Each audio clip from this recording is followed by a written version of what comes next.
Olá, meus irmãos e amigos, eu quero compartilhar com vocês uma palavra do profeta Isaías, registrado no seu livro, no capítulo de número 22, que fala uma sentença contra o Vale da Visão. Na leitura do texto, há clareza exatamente que este Vale da Visão é a cidade de Jerusalém, a cidade de Davi, onde ele fez a capital do estado de Israel quando foi rei. E essa sentença, então, contra o Vale da Visão, contra a cidade de Jerusalém, naquela época de Isaías, dizendo: o que te aflige agora, tu que estás inteiramente elevada até os telhados? Tu que estás repleta de alvoroços, uma cidade tumultuosa, uma cidade alegre. Teus assassinados não são assassinados pela espada, e nem os seus mortos em batalha. Todos os teus governantes fugiram juntamente, eles são amarrados pelos arqueiros. Todos os que são encontrados em ti são amarrados juntamente, os quais têm fugido de longe. Então, em primeiro lugar, aqui fala de uma cidade que estava elevada, uma cidade altiva, uma cidade arrogante, uma cidade que deveria ser a manifestação da habitação de Deus, como lá estava construído o templo em Jerusalém desde os tempos de Salomão, mas que ao invés de depender de Deus e de cultuar a Deus, ela estava elevada sobre os telhados ou elevada com arrogância. Esse é o significado dessa figura que foi colocada aqui por Isaías. Uma cidade que deveria ser uma cidade alegre, exatamente porque era a capital do Estado de Israel, era uma cidade que era venerada por as pessoas que tinham orgulho e honra de serem habitantes da cidade de Jerusalém, com seus muros altos e também com o templo formoso que foi construído nos tempos de Salomão. Mas, ao invés de ser uma cidade alegre, agora está sendo uma cidade cheia de alvoroços, cheia de tumultos. E diz de pessoas que estavam assassinadas ali naquela cidade, e não assassinadas por causa de espada e nem assassinadas por causa de guerra, nem havia havido guerra ainda. Quando fala depois no versículo 3, os governantes fugiram juntamente. Então, eles estavam sob uma ameaça de invasão de povos inimigos e já os governantes líderes do povo fugiram. E diz assim que eles estavam amarrados pelos arqueiros. Não que tinha havido realmente uma invasão, mas eles ficaram sem ação. Estavam amarrados na ação de reagir para tentar combater os inimigos e simplesmente fugiram. Como também todos os que estavam dentro daquela cidade morada estavam também sem ação, estavam amarrados também por aqueles arqueiros inimigos que estavam invadindo ali, cercando a cidade. E diz assim, versículo 4, o profeta Isaías fala assim: desvie o olhar de mim, falando em oração a Deus. Eu chorarei amargamente, não trabalhe para me confortar por causa do despojar da filha do meu povo. Então a filha do povo, na verdade, era a capital do estado, era a cidade de Jerusalém. E pede para Deus para que não o console, porque ele ia estar chorando amargamente por causa da destruição que estava sendo anunciada por aqueles inimigos que estavam cercando a cidade.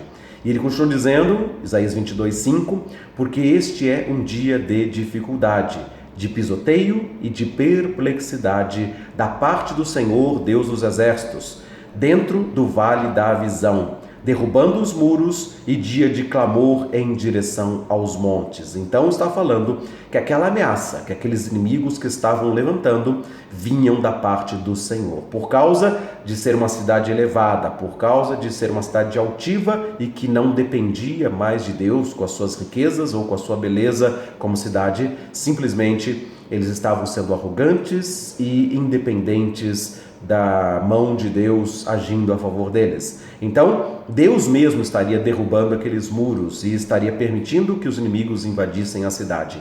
Então, aquele mal que estava cometendo aquele povo era vindo da parte do Senhor. E era um dia, então, que deveria ser de clamor a Deus em direção aos montes, né? Então, o profeta Davi falando, né, o salmista fala a respeito disso: eleva os meus olhos para os montes, de onde me virá o socorro? O meu socorro vem do Senhor que fez os céus e a terra.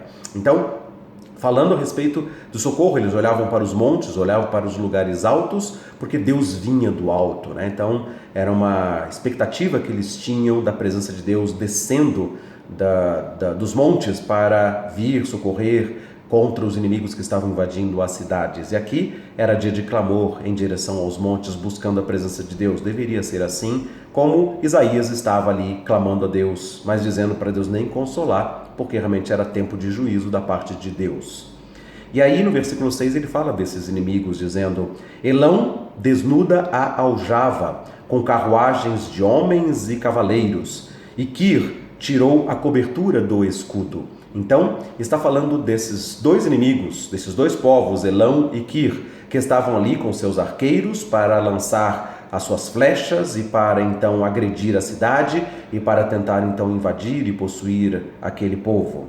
E acontecerá que teus vales mais escolhidos estarão repletos de carruagens, e os cavaleiros por-se-ão formados juntos ao portão. Então, essa descrição que Isaías está fazendo dos inimigos cercando a cidade junto ao portão, e também repletos de carruagens, de cavalos e cavaleiros que estariam então ali como exército inimigo cercando a cidade de Jerusalém. E ele removeu a proteção de Judá. E tu olhaste naquele dia para a armadura da casa da floresta. Então está falando que as pessoas estavam procurando os seus armamentos, eles tinham casas de armazenamento de munição e de armas ao redor da cidade, e eles estavam procurando por alguma defesa, mas na verdade até fugindo já, porque não tinha mais socorro nem livramento, dado o número de inimigos que estavam cercando os muros e parados à frente do portão da cidade de Jerusalém. E na sequência do versículo 9 diz assim: Vós também tendes vistos as rachaduras da cidade de Davi, que são muitas. E vós reunistes as águas do reservatório inferior. E vós tendes contado as casas de Jerusalém, e tendes demolido as casas para fortificar o muro. Vós também fizeste um fosso entre os dois muros para a água do reservatório antigo. Então, o que está falando exatamente que as pessoas que estavam tentando defender a cidade estavam fazendo isso. Fizeram um segundo muro de proteção na cidade de Jerusalém e fizeram um fosso de águas ali para que, se os inimigos invadissem a cidade, quebrassem ou destruíssem o primeiro muro para invadir, tinha um fosso ali. Então eles estavam pegando as águas do reservatório inferior e colocando naquele fosso entre o primeiro e o segundo muro, para que tentasse causar uma obstrução e uma dificuldade para os inimigos invadirem. Mas não tendes olhado em direção àquele que fez isso, nem tiveste respeito àquele que deu forma a isso há muito tempo. Então está falando que ao invés de olhar para as casas na floresta onde tinham as munições, ou então ao invés de construir muros, construir fosso, encher de água aquele fosso para tentar bloquear a invasão dos inimigos, que eles deveriam estar olhando para aquele que criou isso, porque isso veio da parte do Senhor. Era uma forma de juízo que Deus fez sobre a cidade de Jerusalém, porque se tornou altiva. E dessa forma, então, vieram os inimigos para causar aquela destruição. Deus planejou que a cidade fosse invadida para que, ao invés de buscar a força no seu próprio braço, ou a luta ou a guerra com as suas próprias armas, que eles olhassem para os montes de onde viria o socorro, que olhassem para o Criador do céu e da terra, que olhassem para aquele que planejou aquele mal para que então eles se convertessem e buscassem a presença do Senhor, e assim eles seriam salvos dos seus inimigos. Versículo 12 diz: Naquele dia fez o Senhor dos Exércitos um convite ao choro, ao luto, a rapar a cabeça e a cingir-se com vestimenta de pano de saco. Este era o propósito de Deus, que a cidade altiva estivesse se humilhando na presença de Deus. Então ele fala que era um convite que Deus está fazendo para eles buscarem a presença de Deus, com choros, com luto, com raspar da cabeça e com cingir-se de pano de saco, com essas vestimentas assim, que mostravam humilhação e não pompa e altivez como eles tinham. E eis aqui alegria e júbilo, matando os bois e matando ovelhas, comendo carne e bebendo vinho. Comamos e bebamos, porque amanhã morreremos. Então, uns fugiram, os líderes do povo fugiram, e os demais da cidade, que estavam também sem ação, manietados ali nas suas ações, eles tomaram a decisão. Então, já que o inimigo vai chegar, já que não tem como defender, então nós vamos comer e beber, porque amanhã nós vamos morrer. Então, fazendo festas, matando os bois, as ovelhas, fazendo os seus churrascos, bebendo os seus vinhos, para aproveitar os seus últimos dias de vida com os seus prazeres na carne. Então, ao invés de buscarem também a face e a presença do Senhor. Igualmente, eu estou citando esse texto aqui, porque igualmente a humanidade, as cidades estão opulentas, estão cheias de vaidades, cheias de independência e então sentindo-se que não precisam de Deus. Aliás, muitos países ricos, como nos Estados europeus, eles nem sequer acreditam em Deus, como também em diversas outras nações arrogantes, independentes de Deus, se recusam a crer, se recusam a ouvir a palavra que procede da boca de Deus. Igrejas fechadas, transformando-se em museus, porque as pessoas acham que não precisam de Deus. Mas, da parte do Senhor também veio um grande mal. É claro que existem inimigos, como nesse momento aqui, Elão e Quir eram inimigos que estavam cercando a cidade, os arqueiros estavam preparados para lançar as suas flechas, mas sem flecha alguma, sem guerra alguma, simplesmente o povo já estava preso, já estava com medo, os príncipes e governantes estavam fugindo e aqueles que estavam na cidade não tinham mais o que fazer, simplesmente vamos comer e beber porque amanhã nós vamos morrer. Então, as pessoas em completo desespero, sem saída, sem solução para aquela aflição que estava acometendo a cidade de Jerusalém. Hoje, igualmente, as pessoas estão desesperadas porque não é uma pandemia, mas é a falta de Deus, a falta de humildade, a falta de busca do Senhor enquanto nós podemos achar. O nosso socorro está em invocar o nome de Jesus para que nós sejamos salvos. Talvez você possa estar atemorizado também com as más notícias, com a pandemia que está se alastrando em diversas nações, com o número de doentes ou o número de mortos que estão aumentando a cada dia em diversos lugares. E também chegando aqui na nossa nação, nas cidades, e todo este tormento das pessoas confinadas nas suas casas, o isolamento social para tentar evitar que se alastre essa pandemia. E, independente disso, nosso socorro está em ter fé no Deus que nos salva. Se ficarmos enfermos, Ele pode nos curar pelo poder e autoridade do nome de Jesus Cristo.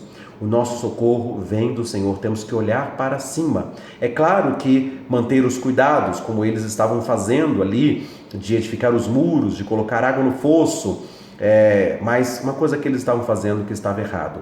Eles estavam destruindo as casas para edificar os muros. E isso não pode acontecer nas nossas sociedades, nas nossas famílias. Nós temos que edificar as nossas casas, nós temos que edificar as nossas famílias, claro, ter todas as medidas de proteção, lavagem de mãos, cuidado de higiene pessoal, evitar os contatos de risco, especialmente pessoas que são do grupo de risco, como o caso de idosos, ou pessoas que tenham baixa imunidade, que tenham problemas cardíacos, doenças pulmonares crônicas. Realmente essas pessoas têm que se cuidar com mais destreza, sabe? De evitar realmente esses riscos, né? De lugares ou de pessoas que possam contagiar com o coronavírus. Mas esse coronavírus vai passar e virão outras pragas, virão outros inimigos que vão cercar as cidades enquanto se acharem poderosas e independentes de Deus. Hoje é tempo que Deus está nos convidando, como fez com a cidade de Jerusalém naquela ocasião, Isaías 22:12. Vem da parte do Senhor nesse dia um convite ao choro, um convite ao luto, raspar a cabeça e vestir-se com humildade diante da presença do Senhor e buscar o Senhor, clamar a Ele, porque Ele é a nossa salvação. Não há salvação em nenhum outro a não ser na pessoa e no nome de Jesus Cristo, e todo aquele que invocar será salvo.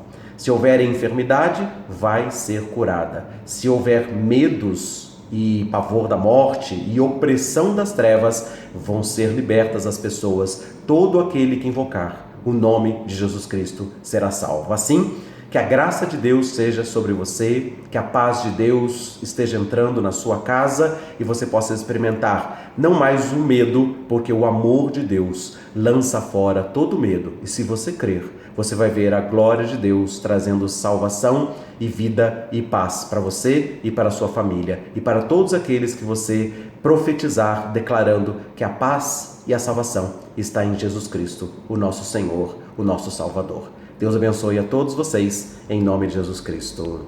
Amém.